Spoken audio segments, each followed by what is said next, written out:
Welcome to day 3 of On the Table and today's conversation entitled Milwaukee's Promise with James Causey and Angela Peterson. We're so glad that all of you are joining us today for another rich conversation as we look deeply into Milwaukee and some of our challenges. My name is Joseph Brooks, and I have the great pleasure of working at the Greater Milwaukee Foundation and kicking us off this morning. So a few housekeeping items just to make sure that everyone has a good experience this morning. You'll note all of those on the slide that you're seeing right now, including a full screen view.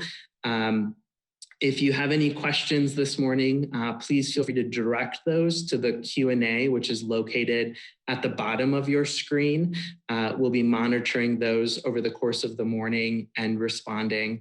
And of course, if anyone is having any technical problems with Zoom today, that never happens, right? But just in case, feel free to dial the number on your screen, and we have some helpful staff at the foundation who will help you get that sorted out.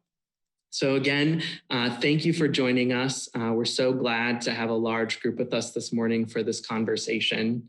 So to kick it off this morning, it's my pleasure to introduce our president and CEO at the Greater Milwaukee Foundation, Ellen Gilligan, who will start with some opening words. Good morning and welcome to day 3 of On the Table, Milwaukee, Milwaukee's Promise. I am so grateful that you have joined us today. We have had a fantastic 3 days of virtual conversations about how to move Milwaukee forward. It centers on racial justice and racial healing. Only by addressing the most fundamental issues holding our community back will Milwaukee move forward. We are so thrilled that you have joined us today. The Greater Milwaukee Foundation has made a generational commitment to advancing racial equity, and part of that commitment is supporting public service journalism. We feel that objective information is fundamental to our learning as a community and to our democracy. We are so pleased to join with the Journal Sentinel in supporting the work of James Causey and Angela Peterson as they help our community understand what Milwaukee's promise is and what Milwaukee can be if we fulfill our promise to all our citizens. So I am so pleased to turn the program over to our partner in this effort, George Stanley, editor of the Milwaukee Journal. George? Thank you, Ellen. I saw a tweet this week by Craig Newmark, the guy who founded Craigslist, the online classified ad service. I'd just been thinking to myself about threats to our democracy and how our free press responds to those threats, much like antibodies respond to a virus. And then Newmark tweeted, "A trustworthy press is the immune system of democracy." In a democracy, we the people are eventually the ones in charge of solving problems and making things better. This was such a new thing under the sun when the United States came to be that French writer Alexis de Tocqueville came here to observe this wild American experiment and write home to Europe about how it worked. The greatness of America lies not in being more enlightened than any other nation, but rather in her ability to repair her faults, he wrote. Repairing our faults requires citizens to know what's going on so they can demand better. This is exactly how we solve problems and move forward in our society. We've seen profound evidence of how this works. When Meg Kissinger wrote about people with severe mental illness living in squalor in Milwaukee, she also traveled to places that were doing the best job of finding clean, safe housing for these vulnerable citizens. She found better ways in Belgium and in Columbus, Ohio. By focusing on solutions, she revealed a pathway to improving lives that we then followed in Milwaukee County. 5 new apartment buildings were built in Milwaukee after her series, with nurses living or stationed on site to make sure folks' medications were working properly and they received the help they needed. That's what we're talking about with solutions journalism. James Causey has lived the epic story captured in Isabel Wilkerson's amazing book about the Great Migration, The Warmth of Other Suns. James' parents moved to Milwaukee from Mississippi in search of better jobs and greater opportunities, a better life for their children and future generations. James lives in the same house he grew up in, just blocks away from the giant A.O. Smith plant that once made most car frames in America. When he was a little boy, the factory workers in his neighborhood, both white and black, would march off to work with their lunch buckets every day.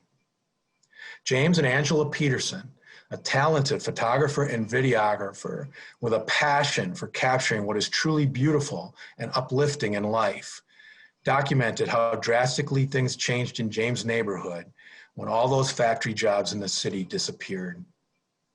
What happened to us led to our series, A 50-Year Ache, about how long people of color in Milwaukee have been yearning for justice, fairness, and an equal place at our community table.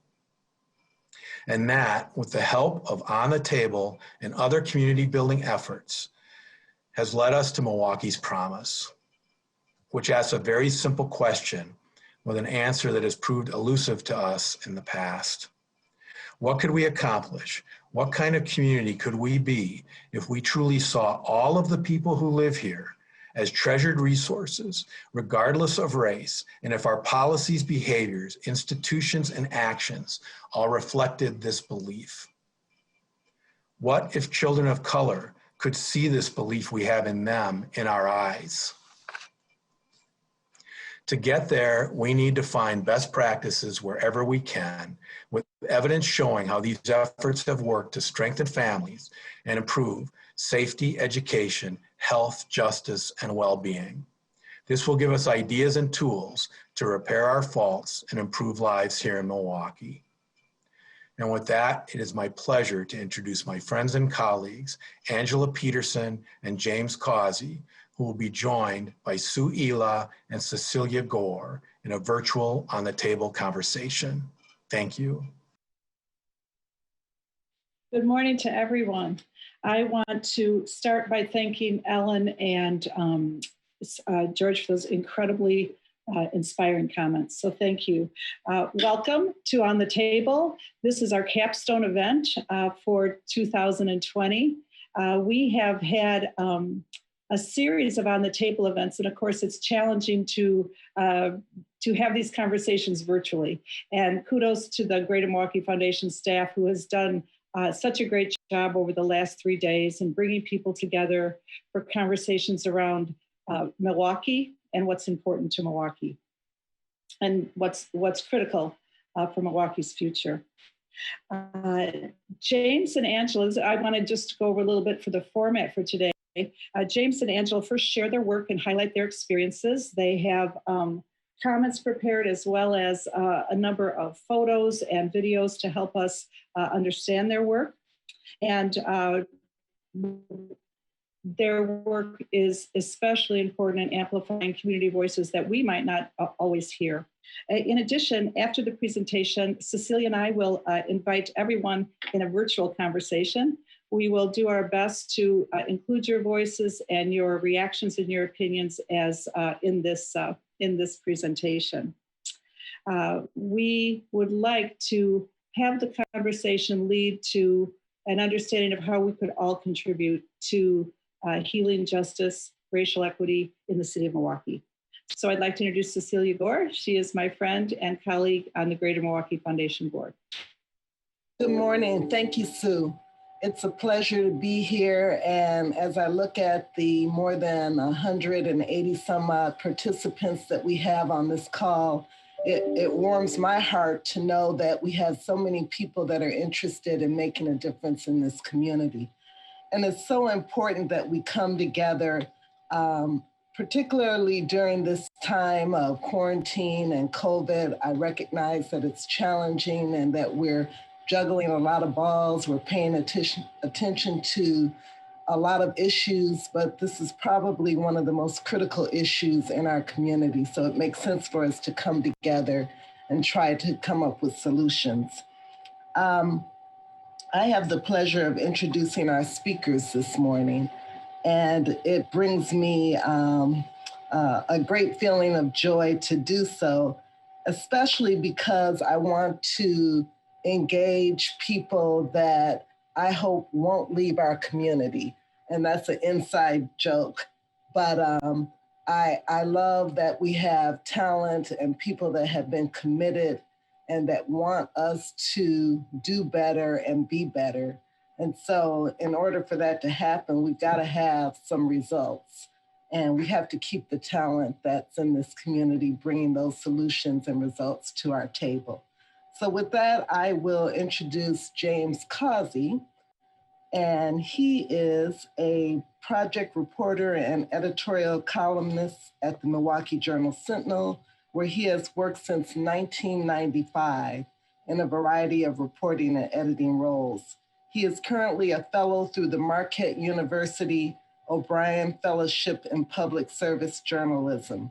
He is a co-contributor to Black Nouveau on Milwaukee PBS, where he won a regional Emmy Award for the episode Crossing the Bridge. You can see how lucky we are to have James here with us today, and I hope for a long time in the future. Angela Peterson joined the Milwaukee Journal-Sentinel in 2003 as a photographer and photo editor. She also spent 20 years at the Orlando Sentinel as a staff photographer, 2 of them as picture editor for the features and business section. Those of you who have seen Angela's work in this series know she has a way of showing Milwaukee's heart and soul through her pictures. Thank you, James and Angela, for being here with us today, and I'll turn it over to you. Thank you. Before I get started, first of all, I would like to thank the Greater Milwaukee Foundation for your generous support for us on the Solution Journalism projects. It's been a great partnership, and it's one that I hope we can continue in the near future. Some of you may know that I started writing columns in 2008 while I was a member of the Journal-Sentinel editorial board. I had some pretty big shoes to fill. I was succeeding my mentor and longtime friend, Gregory Stanford. Column writing has some solutions elements to it. You write about important topics. You do some level of research, offer your opinion, and you try to support your reasoning with facts. And you typically offer a solution to a problem. However, due to the quick turnaround, columnists' opinion typically get more exposure than the solution that they propose. While I love opinion writing, it just didn't do the same or have the same impact as a well-researched solution-based reporting project. And I say that because I want to improve the city. So it's important for us to be in the field to do those things. And if you could go to the next photo. I have to be honest with you. Solution-based reporting is hard. There's a lot of reporting that takes place. You talk to a ton of people. You do lots of research. And oftentimes you run into a lot of dead ends. Sometimes people just don't want to talk to you. The stories are long, and you have to try to figure out a way to make sense out of all the data that you collect. You have to have a thick skin because you go through this rigorous editing process, because my work and the work of people working on projects usually is seen by the eyes of 3 or 4 editors. And that's before you go through the gauntlet of George Stanley. He gives you the final say, and he approves the last piece before it runs in print. During the week leading up to when your story runs, you get very little sleep because there's tons of questions and data has to be checked and rechecked. That part of the process is not fun, but it's very rewarding when you see the final result. My wife would be the first to tell you that she hates the week leading up to when a project is about to land because I get snippy. And I say I get snippy because I care about what I write. I care about how it's going to be perceived. And I know it's time for our city to act. We have to act now. We can't wait. I'm a city kid. I was born in Milwaukee in 53206, right on 9th and Concordia. It was a home where my parents, when they first moved to Milwaukee from Mississippi after they got married, they rented from a man by the name of Mr. Charlie, who was also from Mississippi. My parents, like thousands of Black families, made their great migration from Mississippi to Milwaukee on the hopes of Milwaukee delivering on this promise. And what is that promise? That promise is that a hard day work in the factories, the breweries, on the assembly line will deliver on the American dream. My father worked as a welder at Safeway Production and Steel for a couple of decades. My mother worked on the assembly line at Cost Corporation, the stereo headphone place. Ruined her knees, but she did that hard work. They worked that hard for the dream of home ownership and living in a safe neighborhood. They worked that hard for the dream of accumulating enough wealth so they could one day see retirement and the dream of sending their kid, me, to a high quality school and on a chance of going to college. I graduated from Marquette University. And a dream that the next generation will be better off than their generation, right? It's what we all want. It doesn't sound like too much to ask. But for too many Black families, more than 50 years later, that ache exists because that promise has not been fulfilled. Once the manufacturing jobs left the city, they were not replaced with the same type of livable wage jobs. If you could just bring up the photo of A.O. Smith and what it looks like now.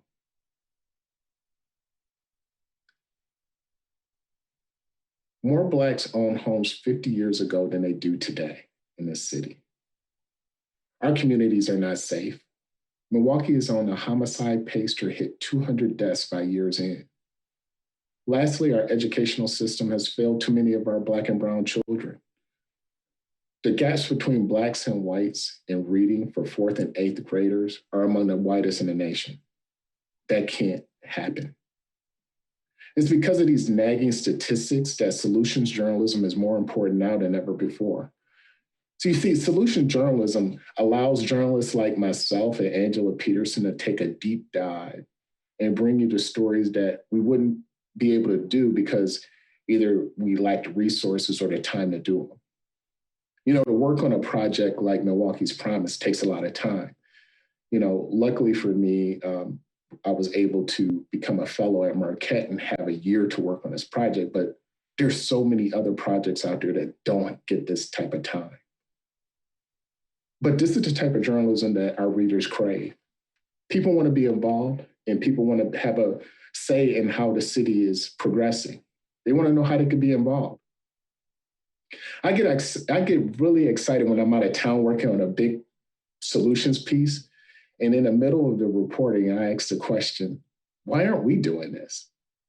Or when I'm here and someone is having a positive impact and changing the lives of people right here in this city, I want to know, why aren't we doing this on a larger scale? Because this city hasn't improved. But frustration sets in.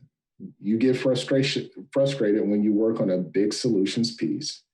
You have all this energy, and then no action takes place. This happens too often in our city. When I came up with a job solutions piece that was co-op based several years ago, this happened. The story was well received. It received a lot of buzz. I was on just about every radio and television station talking about it. I received a lot of interest from Common Council members. One Common Council member even had me come in and speak to other members of the Common Council about the jobs program.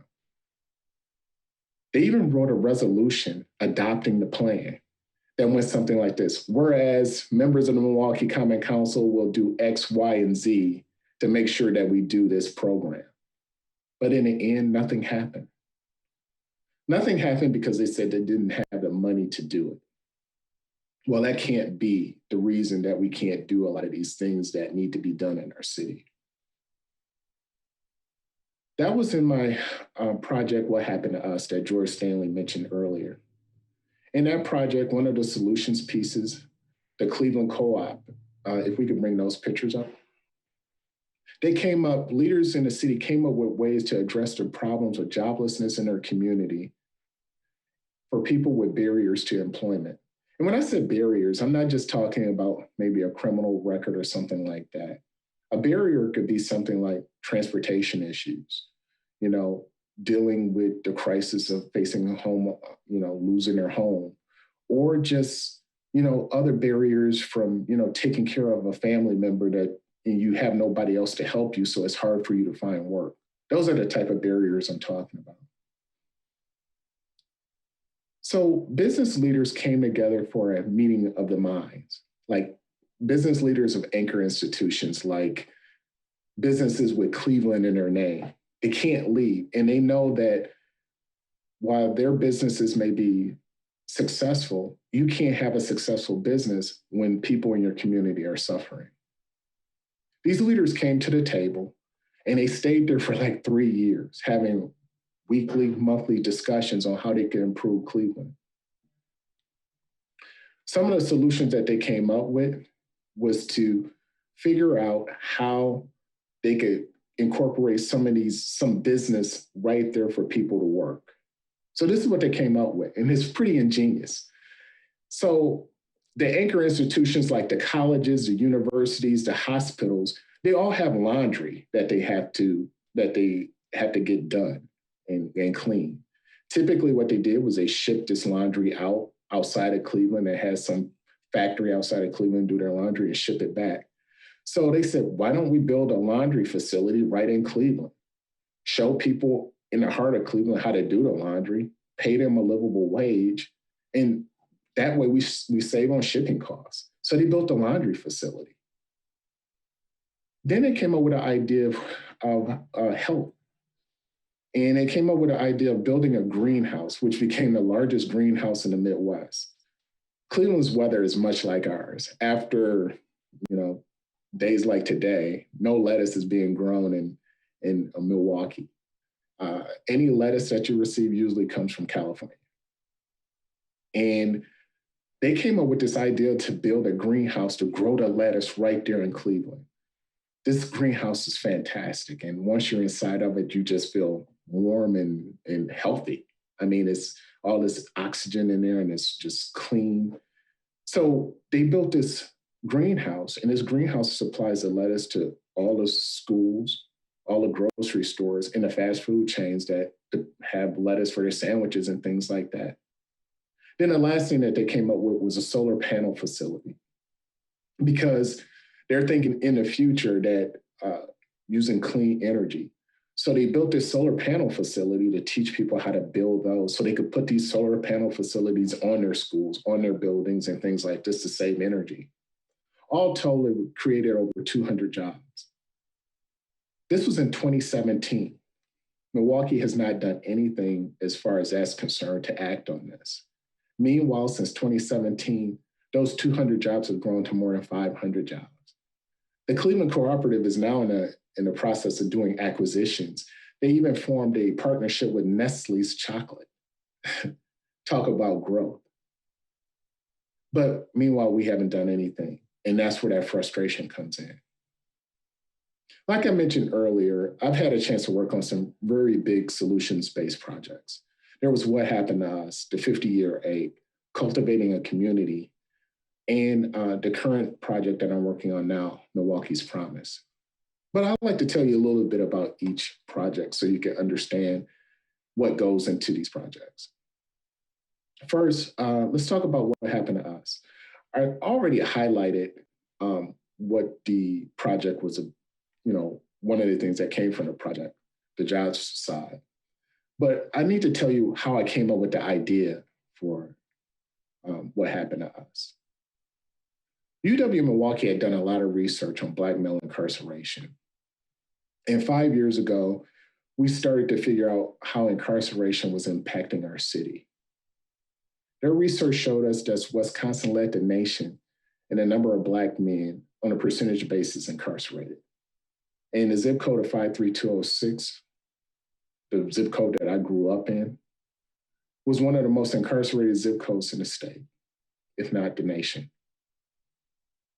At the paper, we wanted to figure out how we could tell this story of incarceration and its impact on people beyond the UWM research.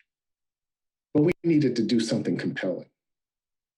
I was asked to be a part of a team that we brainstormed some ideas. And I came up with this proposal when I was walking in my community, and I walked past my old school, Samuel Clemens. I was just doing a walk. And I said, man, I wonder what happened to some of my classmates. So that third grade picture that you see right now on the screen is my third grade. I'm the one in the middle with the green suit on and a big fly guy collar, holding a comb pen because I always liked to write. It was 28 kids in this class. I chose third grade because it was a year that my parents moved to 39th and Capitol. You know, it's the home where I currently reside. It was my parents' first and only home that they purchased. And they were able to purchase that home based on a promise, working hard, putting in all that time. And also, I have to mention this. Our landlord on 9th and Concordia, Mr. Charlie from Mississippi, he didn't charge my parents that much for rent because he wanted to move this conversation forward. My mother helped take care of his mother until she passed away, and she actually died in my mother's arms. And he never charged my parents more than $65 a month for rent because he wanted them to save up so they could get their own property one day and become homeowners. I also chose my class is because Samuel Clemens was like my first diverse school. You know, my class had Blacks and whites in it. It was the first year that schools became desegregated. Manufacturing was also peaking, but it was also starting to show signs of decline. And diverse neighborhoods became more brown as white flight started to take off. My third grade class had a mixture of Blacks and browns and whites. But by the time I was in sixth grade, just 3 years later, I only had one white student in my class. I also chose this class to focus on because there was this urban myth that exists that prison cells are built based on third grade reading proficiency scores of children of color. That was an urban myth, but a lot of people believed it. What I discovered in my research is that half of my 27 classmates had been touched by incarceration, either as a result of them being incarcerated, a family member, close family member being incarcerated, that means being a father, mother, or a guardian, or their children being incarcerated. Half. And being incarcerated drastically had an impact on their lives. Let me take a deep dive into what some of my classmates dealt with. One of my female classmates from third grade was on the state's list. One raised 2 sons. If we could bring up that picture of the DJ Lavelle. Yeah. He had 2 sons. One was pursuing a degree to become a lawyer in college, while the other had spent time in prison. They were both raised under the same roof. One had an issue with whether if he checks the box or not. They indicated if he was a felon. He had checked the box before, couldn't get hired, so he had that tough decision to make. One, if we could bring up the picture of the bus driver. One had, when he was younger, had participated in a crime spree, robbing check cashing places. It took him a while to get his act together, but now he's a successful bus driver. Another was killed execution style in the basement of his home. The impact of incarceration on Black families runs so deep that it impacts nearly every factor to them achieving the American dream. And just one mistake, and that dream is derailed. Mistakes from the past and a downturn in the economy stopped many of my classmates from achieving the Milwaukee's promise. In the words of Michelle Alexander, the author of the book, The New Jim Crow, today's lynching is a felony charge. Today's lynching is incarceration. Think about that. Some of the solutions from what happened to us, I said that there needed to be greater opportunity through programs like Habitat for Humanity, because hardly any of my classmates had ever become homeowners, even though most of their parents were homeowners. Then I also mentioned above the whole cooperative model that I still think the city needs to do to create jobs. That's important. When it comes to solutions, some of our problems and many of the answers to these problems are right under our nose. If you could bring up the picture of Andre Lee Ellis, which brings us to cultivating a community. In cultivating a community, I witnessed Andre Lee Ellis address trauma through the We Got This community garden program on the corner of 9th and Ring, right in the heart of 53206. Where his gardens is just a couple of blocks from where I grew up. I actually went to the school that's right across the street from where his garden is located. That was my first school, La Follette. Andre is a character. He loves people, he loves his community, and he loves Black boys. At the same time, he's not afraid to call out bad apples. You know, he does so with love, though. I don't think I'm going too far when I say this about Andre. This man has helped change one of the most troubled blocks in our city by using love. Let me say that again. This one man has helped change one of the most troubled blocks in our cities by using love. Over the past 5 or 6 years, every summer he gets between 60 and 80 boys from the neighborhood to come to the garden and work for hours every Saturday in the summer. Not only is he getting them to work, he's getting them to clean up trash in the neighborhood, discuss trauma with adult mentors. Many of these mentors grew up in the same neighborhood. These volunteers get just as much out of these sessions as the kids. And he pays each kid $20. And he's never missed not paying a kid. This program is as grassroots as it could get. I mean, the donations come from volunteers. He feeds the kids a snack and a meal. He teaches them life skills, and he addresses the trauma by getting men to listen to some of the things that they've gone through.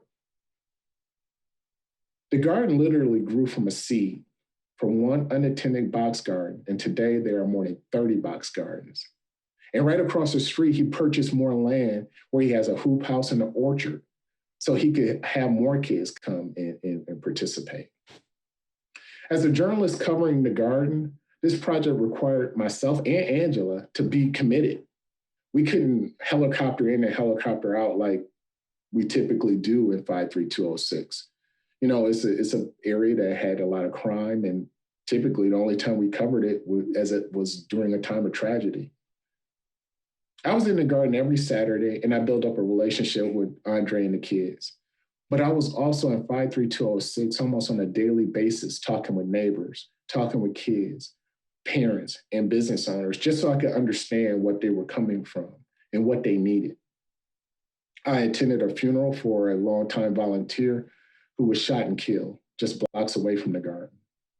That was difficult because a lot of kids were there and they were in pain. And Andre was at this funeral putting his arm around each and every one of those kids. And I talked to a grandmother of a boy who suffered a graze wound to his head when he was shot at over the summer.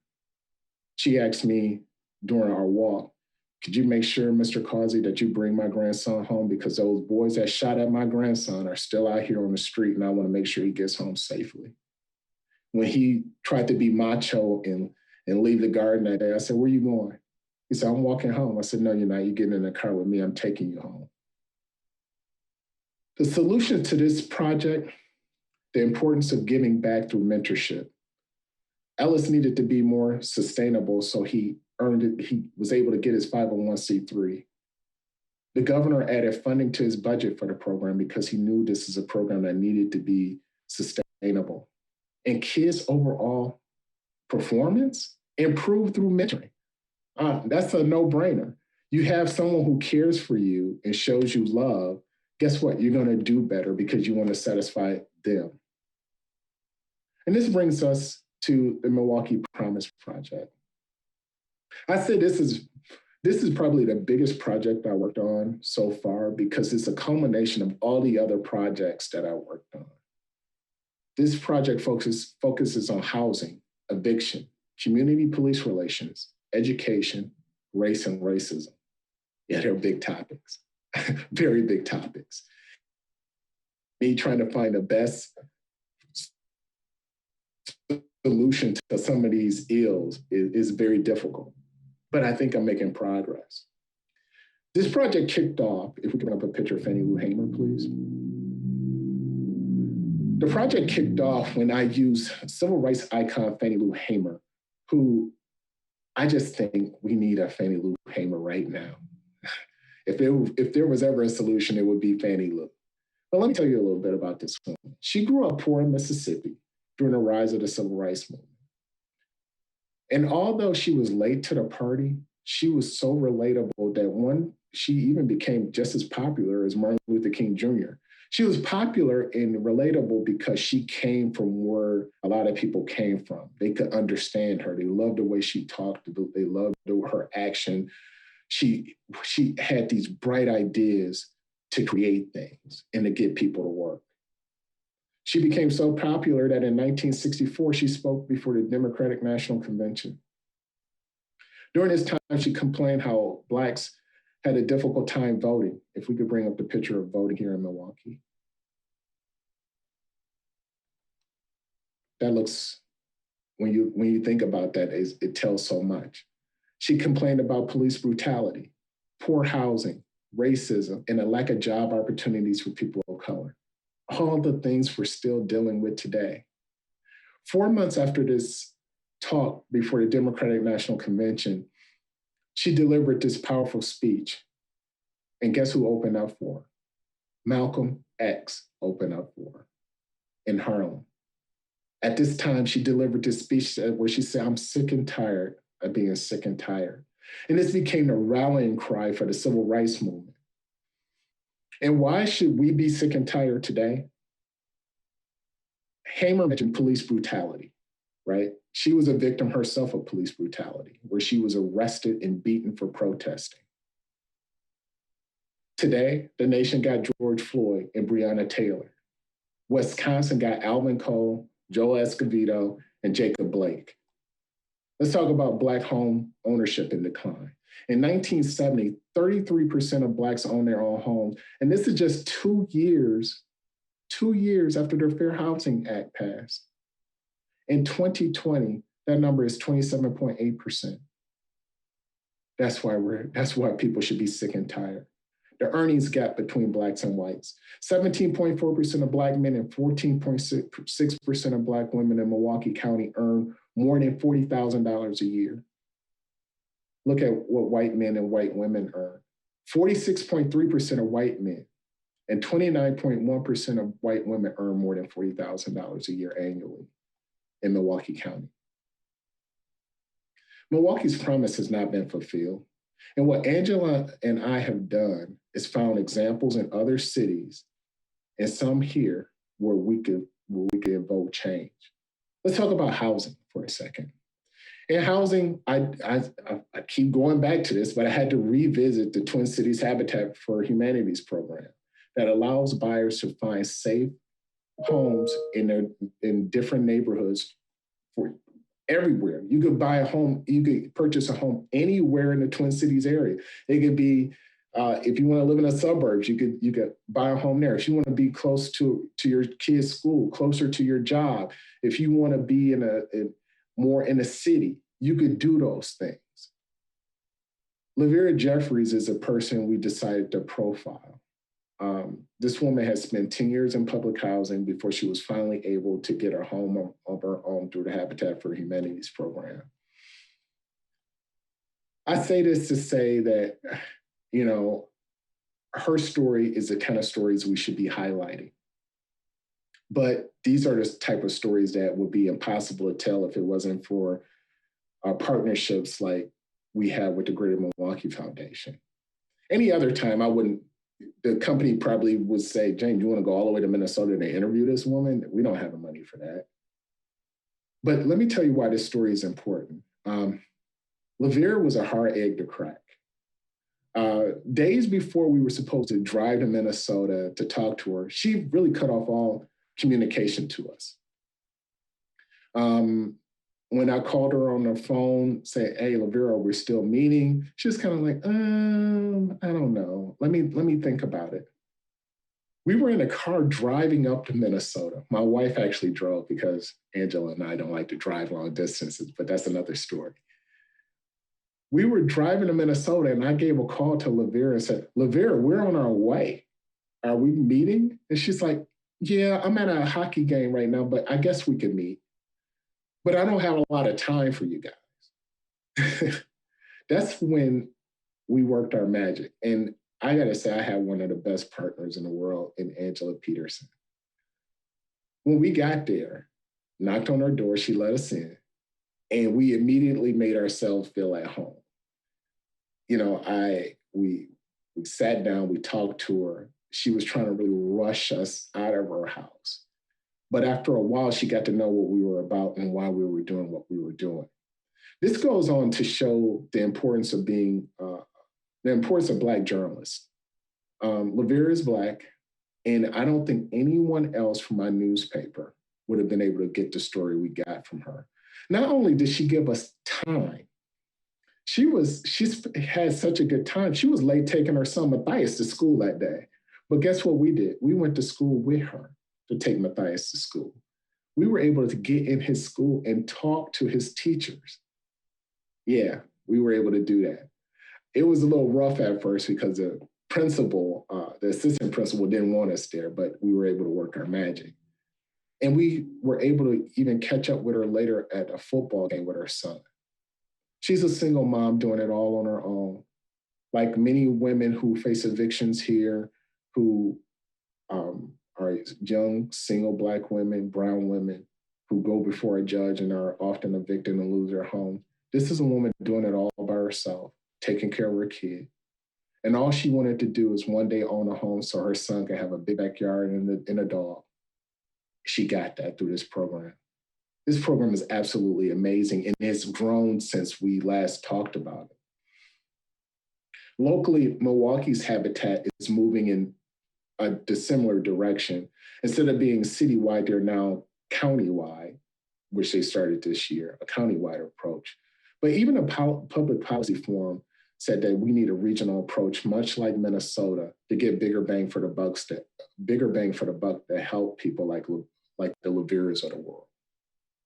Right now, we have too many habitat affiliates all over. One in Cedarburg, one in Racine, one, and they don't really communicate with each other. Imagine if we had a regional approach where people could live anywhere that they wanted to live and be a part of that community. Imagine how that would be. So the goal should be to create more Laveras. And if that means moving to a regional approach so we could get our children into better schools and families in safer neighborhoods, then that's what we need to do. That's the solution. That makes sense. So let me talk about the next story that's coming out. I'm gonna give you a little tease because we were hoping it would go online today, but it will be in Sunday's paper. It's our deep dive at evictions. Angela and I went to New York City, and we told a story of how New York City became the first in the nation to adopt a universal access law. It's better known as right to counsel, and it gives free lawyers to people facing evictions. If we could bring up those pictures of people from New York. To say that we need universal access law here would be an understatement. Even Judge Pedro Colon, who has heard many evictions, said free legal representation would be a step in the right direction because most of those facing evictions are hardworking Black and brown women with kids. Many of these people are evicted for being in arrears for less than $50. And some of these landlords have turned housing court into a collection agency.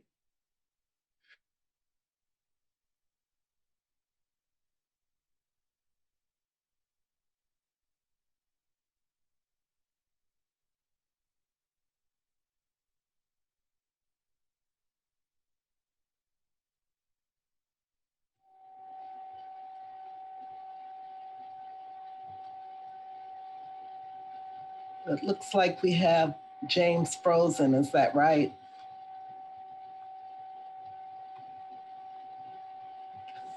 I think James has gotten frozen thanks to technology.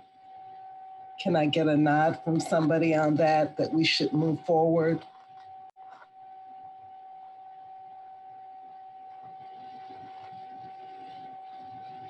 Sue, can you hear me? Okay. Well, the good news is we get to look forward to James and Angela's piece on Sunday.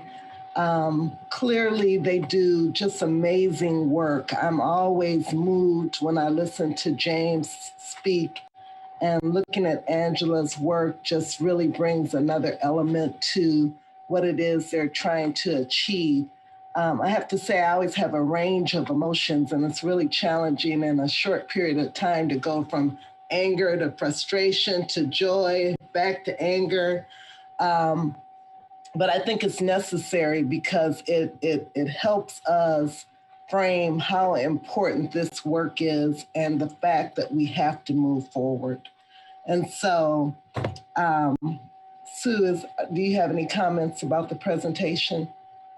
Well, I want to add, Cecilia, I have the exact same reaction to James' work as I do when we have the on the table discussions, and that is to really hear and learn about people's experiences and to really understand it through the stories that are told by James and Angela and their excellent reporting, as well as the people that I have met through on the table, is highly motivating to me. It's very moving, very motivating. And I think that's one of the things that we wanted to do in this session and on all the on the table sessions is, okay, how do we move this to action? You know, the solutions-based, what solutions are working and what's our role? And one of the things that I have found in my experience with On the Table is that, and these issues, is that I want to fix the whole thing. I just want to somehow, make it right. And what I really like about the work that James and Angela are doing is that they talk about specific examples that are working. And then if in the conversations with James and Angela as we were prepping for this, what can an individual do? You know, what is our role as individuals with these kind of issues? So I think that he lays out solutions, and then we can also take those solutions and then individualize them. And I think that's the work that we're trying to do at the Greater Milwaukee Foundation. I think that's the work, both from a community perspective and an individual perspective. And certainly On the Table gives us the opportunity to explore that, our individual commitments. I really appreciate that this work is being done and that we are revisiting it. You can put an article out or tell a story, listen to it, think about and reflect on what's trying to be said, and then walk away. But I think that, using this information as a living document to remind us to continue the work is really important. I think what's stunning for me is I live 17 blocks away from where James lived, and I'm a little older than he is, but, listening to his thought about his class and 50% of the class being touched by incarceration, all of those things really do frame what my life and his life and many Milwaukeeans have looked like over the decades.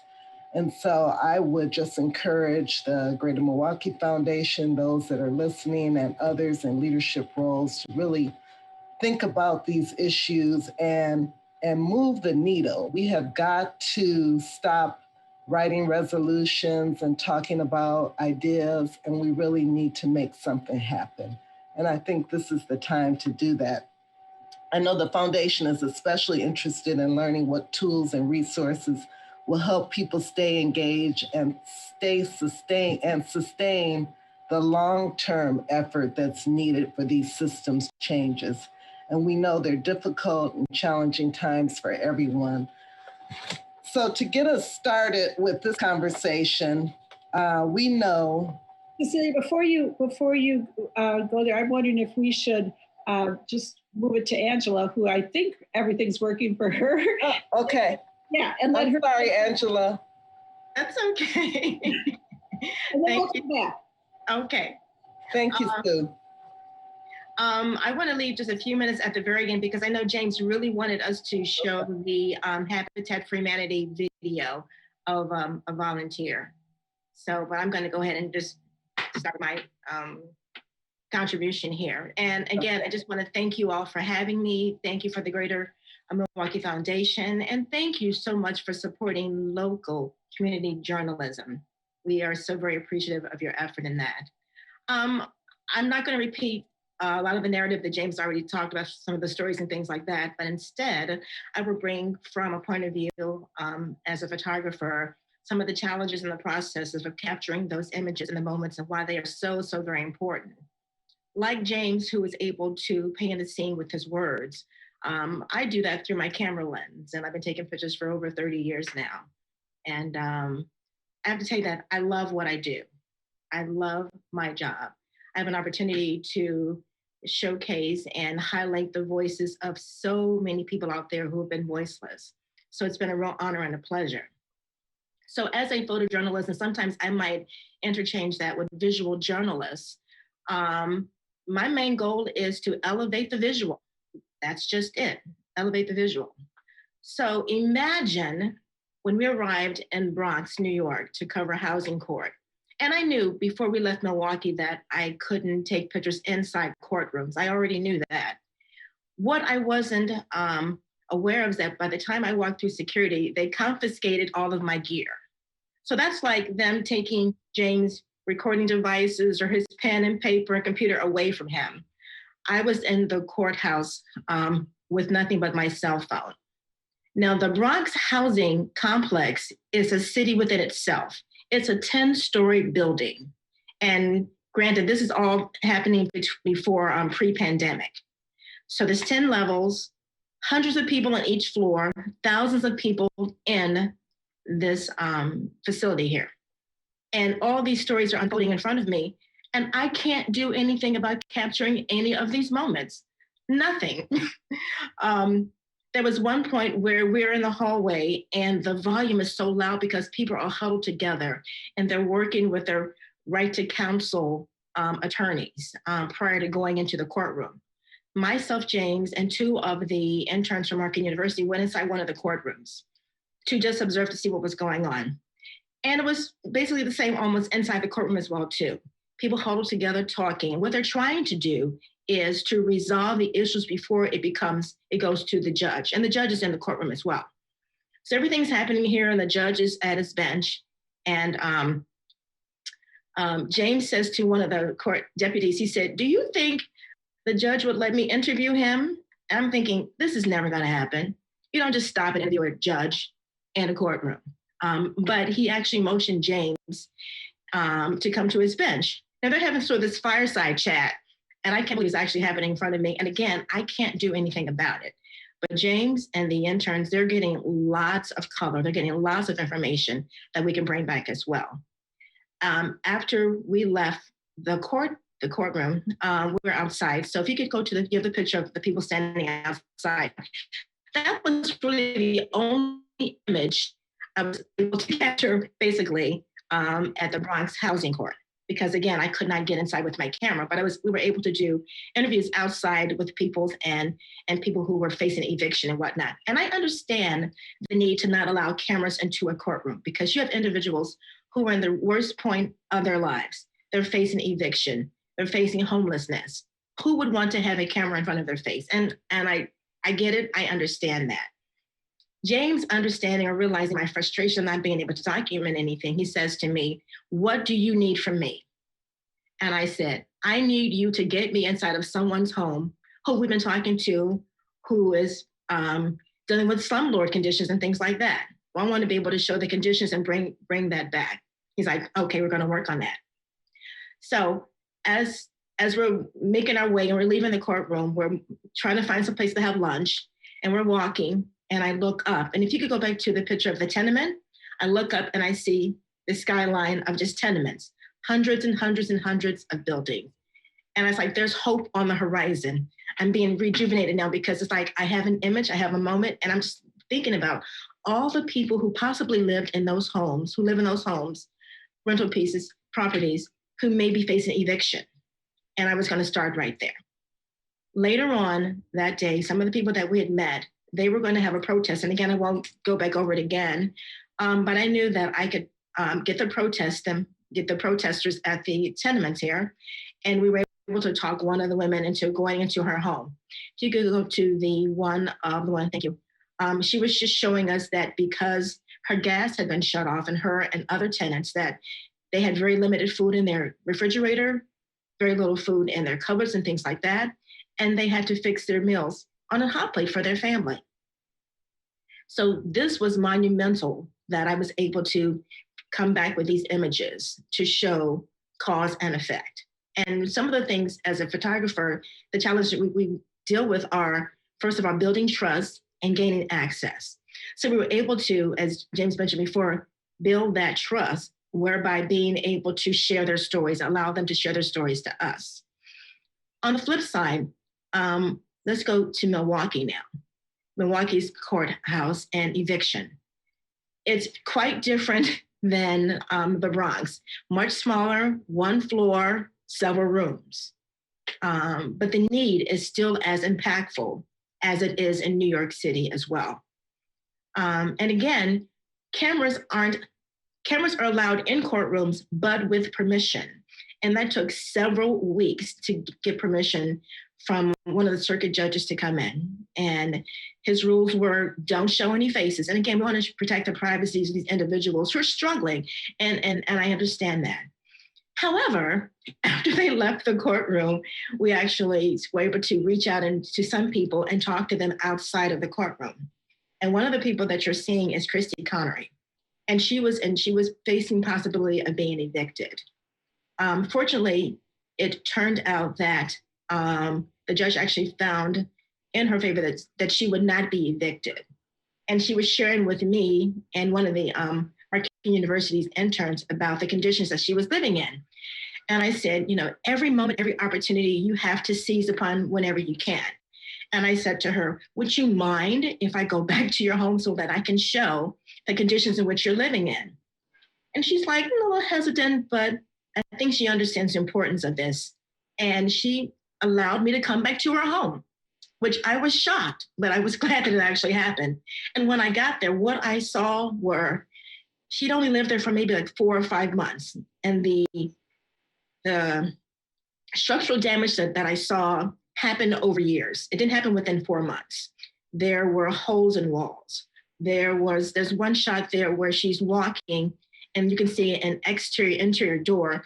And her landlord decided that this is how we're going to secure this door by putting a plywood board against this door here. My first thought was, first of all, fire code violation. How do you allow something like that to happen?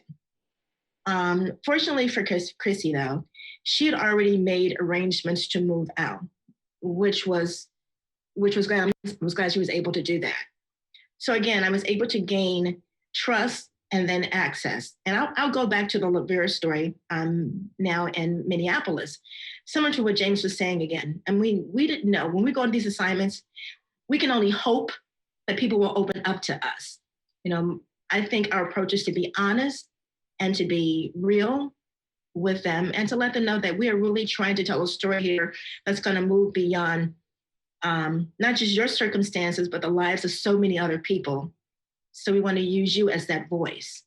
And James and I are always like, if they tell us to be there at 8 o'clock, we're going to be there at 7:30, just in case, because you never know what's going to happen. So again, as he was saying earlier, we rolled up and she was a little bit hesitant at first. And then, she let us in because we had just come into town from Milwaukee. But she let us in and welcomed us into her home. So we sat in her kitchen, I believe, and she was talking to James and he was interviewing her. And I was getting a little bit antsy because I like to be taking pictures all the time. I like to continuously be moving, doing something, capturing moments and whatnot. And I said to Lavera, I said, now we just met 15 minutes ago, but would it be okay if I see what your son's doing in his room? He's like, well, sure. And then we knew before we got there that he had a dog, a pit bull. Well, James wasn't having any parts of that. So I said to him that I'll take one for the team. So I made my way up the stairs. praying along the way, thinking, please don't, have me for breakfast this morning. And I got there in his room and he said, just hold your hand out, let him smell you. I was like, okay. Next thing you know, he's jumping on me and licking my face. Okay. But that's trust. And again, I think because she saw someone who looked like her, it helped to ease the apprehension she may have felt, because we were journalists of color as well, too. Yes, some of my other colleagues probably could have done the same thing as well. It may not have happened as quickly, but because, we looked alike, we were from similar backgrounds and whatnot, she welcomed us into her home. So this is what happened while I'm in Matthias' room. He's talking to me about his dog and everything, and he's only 12 years old. And he's saying, I wanted a brother and a sister, but I got a dog instead. His name is Leo. And he said that I can tell him all my secrets and he doesn't judge me. Now, that's the kind of information that, James doesn't necessarily have to write about, but I can report about it in my captions and my photos to bring more light, to bring more voice, and bring more information and content to my stories as well, too. So it's one of those things where it's challenging, but we have this opportunity, again, to really elevate and lift those voices of the people that are out there. And it's such an honor to be able to do that. I think that that's probably the end of my portion there, but I really do want to go back. If we can cue up that video, because I think the video that James wants to share is about, this is someone who's a Habitat for Humanity volunteer who's making a difference. And what can others do in a similar way as well? So if we could cue that video.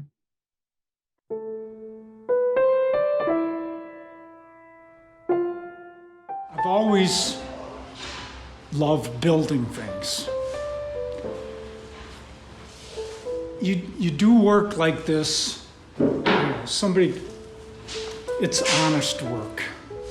You put in some time, you walk away and you can say, we did that today. When I worked in management, put in a lot of days, you wonder if you did anything worthwhile. But it just feels good to do it. I know it means a lot to the people who are benefiting from it. I found out a little over a year ago that I had a problem and had a big surgery, had a lot of chemotherapy, had a lot of radiation. We thought we beat it. Had 3 clean scans, top to bottom. Came back. About 50% comes back. I'm not one of the lucky ones. As long as I can do things that I really enjoy doing and I feel good, I'm happy.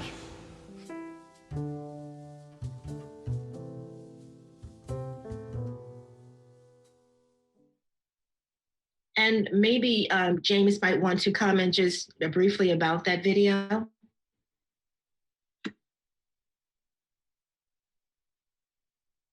Yes, sorry about the technical difficulties.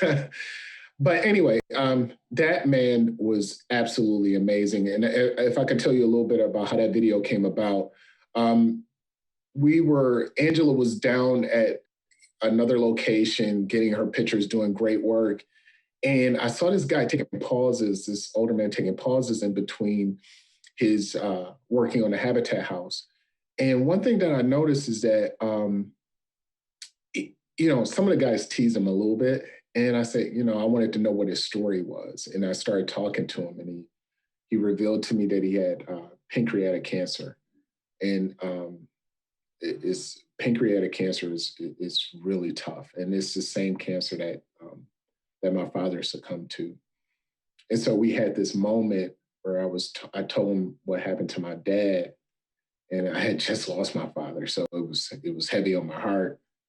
And he said, my wife doesn't want me to be here. And I just held up my camera phone and captured that moment. And one thing that's not on the video is that we embraced at the end. And I gave him a hug and I told him I was going to check on him and make sure he was okay. And he told me to do that. So this man is giving so much of his self to something he truly believes in, and that's building a home and building homes to help other people, the less fortunate. And if he could do that at a time where he's literally losing his life, then we all could give a little bit more of ourselves. Thank you, James and Angela. Your work is remarkable. I think it will help us move the needle. It's important. The various ways that we can learn through the visual and through stories just really make a difference. So I'd like to say I appreciate you. I know the Greater Milwaukee Foundation and the community appreciate your work, and I thank you.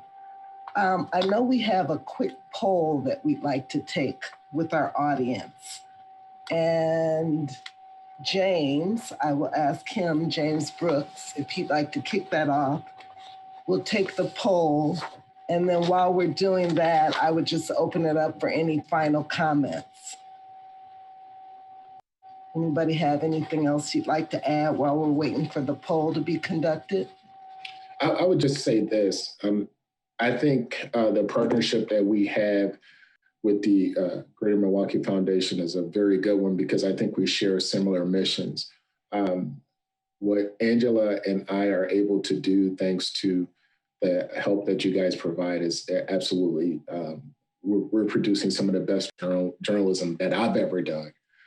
And I think Angela's photos tell such a great story. And like I always say, that's my sister, and we work well together. So I love the work that we're able to produce and to bring back to this city so we can at least have a conversation about moving in the right direction. Because if we don't even have the conversation, then there's no way that we can move in that direction. Now, the last thing I would say is that what we try to provide is the information. So our community leaders, our political leaders, and the people here can't say that they don't know because we provide the information for them to say, well, the information is there, what are we going to do with it?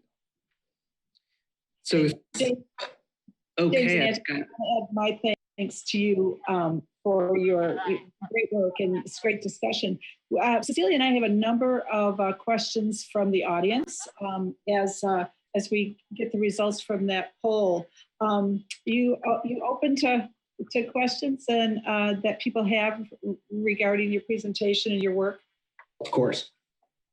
So Sue and Cecilia, I'm happy to chime in with some questions kind of from behind the scenes here. So the first one that we got was about this idea of learning from other communities and how do we bring ideas from other places to Milwaukee?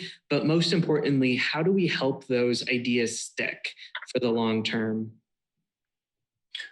If I was to answer that, the best way to answer that question is that we're great on ideas. I mean, some of the best ideas even come from the community leaders who live here. We just don't stick with anything. I think what we run into is like, if something is not like producing great results right away, we give up. We're like, okay, let's try something new. Let's try something different. And what I did in the first piece to the Milwaukee's Promise project is I showed the different examples of programs that we gave up on, I think, too fast. These programs were actually showing some results, but maybe not the results that we wanted right away, but we just gave up on them. We just said, okay, let's try something different. And I think another thing I would say is Milwaukee is so unique. We shouldn't try to copy something. One thing I learned from New York, this woman in New York who works for Right to Counsel, she said, you can't take Right to Counsel verbatim from New York and plop it into Milwaukee and expect it to work. What we have in New York, we understand our city. We understand how it works. We understand how the landlords operate. We understand how the city zones and all this kind of stuff operates. What you can do is take elements from it and use it, but there's more to it than just a program. What we need to change is our mindset. You know, the mindset is what really causes things to follow through, to continue. Right to Counsel worked in New York because they had such a strong grassroots element to it. These people were not going to let it fail. Oftentimes, politicians and people higher up, they let things fail because of lack of money, or maybe they don't want to try to push for something. But at the grassroots level, they're not going to let something fail, and they don't want to hear about there not being enough money to do this. Because when de Blasio said that New York could not afford right to counsel, that wasn't a good enough reason for the people at the grassroots level. They were like, wait a second, we'll do our own study. And they discovered that they would actually save the city money. So they don't want to take no for an answer. And I think people in Milwaukee should not take no for an answer either. You know, I would just make one comment, James. I agree with you. We have to make a lot of this work stick. And I think things like On the Table and engaging the broader community and pushing us to continue the work is what will make a difference. We have to have that community engagement at all levels. And then we have to keep reminding and encouraging people to continue the work. I think the poll is ready. Is that right, James? Yep, it's ready when you are. Go right ahead.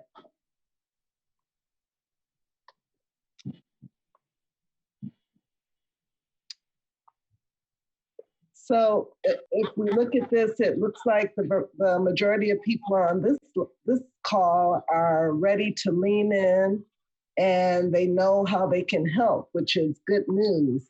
We do have others that want to be connected. They want to gain more confidence. They want to get out of their comfort zone, and it looks like folks are interested in additional coaching.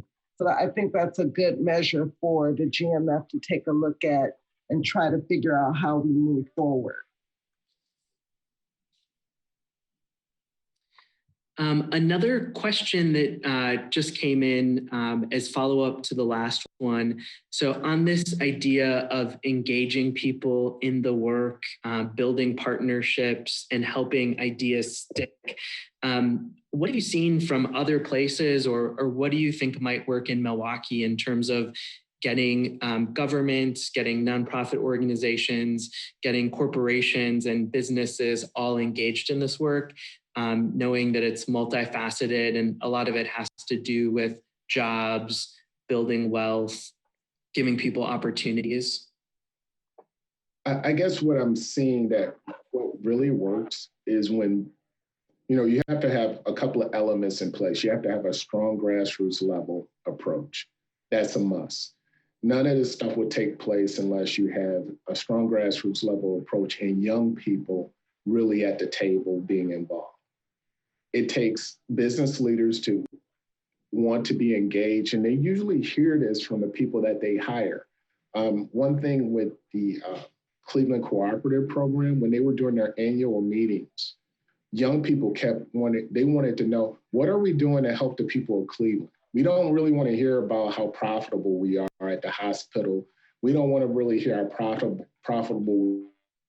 We want to know, what are you doing to give back to the community? And that kept coming up during their meetings. And so they had to listen to these young people because they wanted to keep these young people. So that was also important. Another thing that needs to come across is that you can't take no for an answer, and not having money or not having the funding available cannot be the answer, because people don't want to hear that. If Cleveland could come up with the money, if places like Detroit, which is doing great things, could come up with the money, if all these other urban areas could come up with the money, then Milwaukee needs to come up with the money. You need to find a way to do it, because people don't want to hear that that's a great program, we just don't have the funding to do it. That cannot be the answer when you're spending, especially when you hear a police budget that's over $300 million. You just can't say the money isn't available. Money is available. You just have to figure out a way to make it available. And the last thing I would add is that when organizations and people are marching in that, I think the message needs to be clear of what you're specifically talking about. For instance, when Minnesota pushed for the increase in the minimum wage, that message was clear. It wasn't that people needed to be treated fairly, and it wasn't that people were not being compensated. It was like, no, we want $15 an hour. That's what we want. And that's hammered over and over again. And where it was very clear to everyone involved what the message was: an increase in pay and an increase in the minimum wage. So clear message, grassroots level, young people involvement, and having CEOs of like major corporations involved because they know that this is what young people want. I'm going to go back to the poll for a minute. This is both for Angela and James and Cecilia. In the poll, there was a number of our participants today who talked about coaching for advocacy, finding like-minded people, getting involved collectively around these issues. What advice do you have for those people in terms of where those resources might be? But the question is what again? Well, the last poll that we took, or the first poll that we took, talked about people, our participants today, looking for coaching, looking for how to learn advocacy, how to find like-minded people to work with on these issues. And I asked that question because I am going to transition to our individual roles in this. And so I wanted to start by just asking what resources are out there for people who really want to learn how to become more involved and impactful on these issues. I think it starts with getting involved with something that you really care about. Like, for instance, just a small example, Andre Lee Ellis is always looking for mentors, right? And, a lot of people say, well, I'm white. Well, I hear this all the time. I'm a white guy. Can I mentor a Black kid? Yeah, you can. you can. And you don't necessarily, I think it's fear that's keeping a lot of us from like jumping into avenues that we may not know a lot about. But just your presence alone and wanting to learn and wanting to understand is enough. Because like if you're giving back to a young person, there's going to be some trust factors involved, of course. But once you get past that and you show that you really care and you really want to help this person, I think all other stuff goes out the window because people just want to they want to know that you have their back and that you care. I could give you this example. When I was volunteering or covering the garden, I said volunteering because I got involved as well. I took my parents to Mississippi one weekend and I couldn't be there. And one little boy in particular said, "You're not coming back, are you, Mr. James?" I'm like, "Yeah, I'll be back the following week. I just have to take my parents to Mississippi because they want to see their people." He said, "You're not coming back." He was so used to being disappointed and let down that when I showed up the following week in the garden and he was there, he said, "I knew you were going to come back." But the thing is, a lot of us are so used to being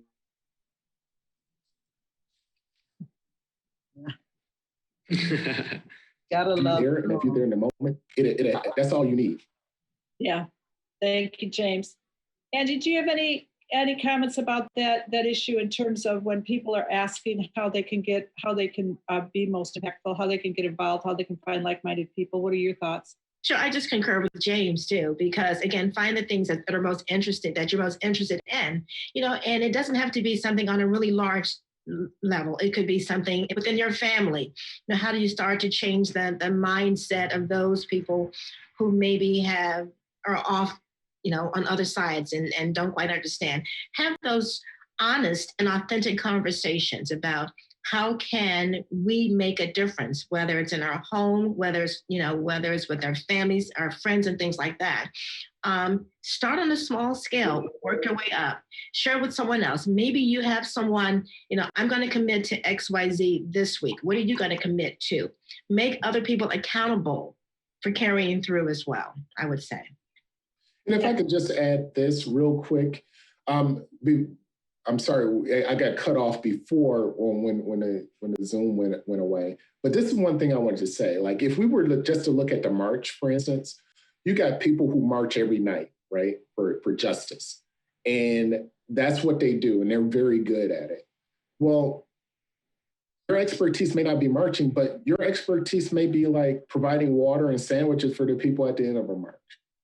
That's a skill set that helps. Or maybe your skill level may be talking to people in your family, like Angela said, that may not get it. Maybe explaining it to them and having those difficult conversations. Maybe it's just being an ally and an advocate for a person when no one else is around, and you have to do that hard stance and say, hey, that's wrong, and you need to change your ways. All of that counts. It's all important, and it's all just as important. You just need to find what your lane is and just get involved. I think it's as simple as just, sharing a kind word with your neighbor who maybe you may not agree with, So start right next door to where it is that you live in your own neighborhoods.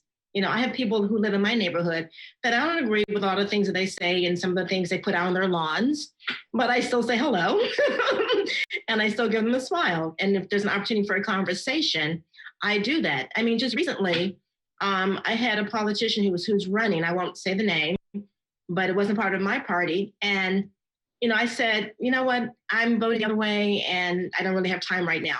But then a light bulb moment went off. I said, she stopped at my door and she's wanted to talk to me. So I got my running gear on, ran out the house, kept my distance, obviously. And I said, I know that you don't always do this. So I want to have an opportunity to talk to you. How would you share with me someone who is on the other side to convince me to come to your point of view of understanding? So I use it as an opportunity just to share. We shared with each other, and I felt so much better having had this dialogue with her. It can be as simple as that. It's just having an honest and authentic conversation with someone you don't know. I love that advice because it seems very doable. And it seems like a really great place to start. And I must say, personally, I've never been involved in more conversations about these issues in my life than I have for the last 6 months. And I initiate them, and I have learned so much through it. And I have really found my own voice in terms of advocacy. So thank you for that advice. It seems very, very doable. We have one more polling question, and it is a polling question about this issue. That is, what can we do? And what might you as participants feel energized to do? So we're going to put up the poll and get your feedback in terms of, you'll see that the poll, when you look at it, is a little bit leading because what it is it talks about really a call to action. What can you do to get involved? And so if you could answer that, we will be sure to get you those results. I wanted to give you just a little advice that Angela and James gave us when we were preparing, and that is one of the things you might want to think about doing is making a commitment on any of these issues or any others. Put it in an envelope, seal it, hand it to someone that you trust, and have them do the same back to you, and then hold each other accountable over the next month, 3 months. Open up that envelope and see how you're doing in terms of your own involvement and your own advocacy. Great idea, Sue. And I think just to chime in for a moment, the whole notion of being authentic, sincere, and consistent are the things that, in my opinion, we really need to embrace and commit to doing so that we can get a result. So I will just make a couple quick comments and then I'll let Sue give us the polling remarks. We'll turn it over to Joseph and then we will conclude because I think we have about 4 minutes left if that's okay. So I know the goal of On the Table is to strengthen the voice of the community and solutions that can be advanced through philanthropy at the Greater Milwaukee Foundation and start you on your own journey to advance racial equity and social justice. We want you to stay engaged in the conversation, keep supporting each other, keep sharing ideas with the Greater Milwaukee Foundation about how we can support you, and keep leaning into the solutions that will fight injustice and build a better community. We hope that you will deepen your connection to those you've met through On the Table this year. Reach out to them with a phone call, email, or another Zoom call. And for those of you who are in conversation with a local nonprofit on ideas that can lead to a better region and might require a little funding, I'm pleased to share that the Greater Milwaukee Foundation is again opening up the Ideas to Action grant opportunity, which help organizations with creative ideas take action to strengthen our community and deepen civic involvement. The applications will be available starting October 15th and will close on October 30th. More information is available at On the Table MKE website, onthetable.mke.org. And with that, I'd like to turn it over to Joseph Brooks. Sure. It looks like we've got the polling up on the screen there. Sue, did you want to make any closing comments about how that turned out? Yes, I'd be happy to. So you can see the results, and that's people are talking about actually answering the question that I asked earlier. Get involved through being informed on issues through a trusted solution-oriented sources. Thank you, Angela and James, for that. Prioritize more respectful and empathetic personal interactions. Terrific. Advocate for healing and justice in my workplace and my personal network, incredibly important right now. And we see a lot of activity going on in this area. Volunteer with an organization. I think your stories have inspired us this morning for volunteering. And that one-on-one interaction that can make a difference. Financial contributions are always important, always welcome. And I think to James' point, we do have the money, but do we have the will to do what we need to do? And the last and most important, lobbying, but I have to make a pitch for voting. We have to vote, and we have to hold the people that we elect into office accountable to move these issues along. So thank you very much for your response to those polls. And thank you all for your participation and interest in this topic. And add my thanks to James and Angela for their excellent work. Joseph? Well, that brings us to a close today. I just want to give a really big shout out to everyone who helped to make On the Table possible this week, specifically those folks who participated today. So James Causey, Angela Peterson, Cecilia Gore, and Sue Ela. These Zoom things are never easy, but you all made it seem seamless. So congratulations. And thank you for your comments and your work and all the important things you're doing in the community. I believe we have an ending slide here, which includes a couple of upcoming events at the foundation as we continue to do this work and engage our philanthropic partners. On November 19th, we have our fourth quarter investor briefing, which is a highlight as we look to the end of the year and those invested charitable dollars, putting those to work in our community.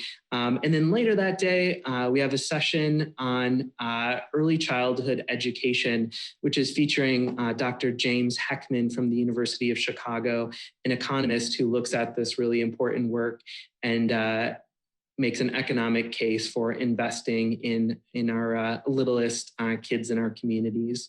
So with that, thank you for your time this morning.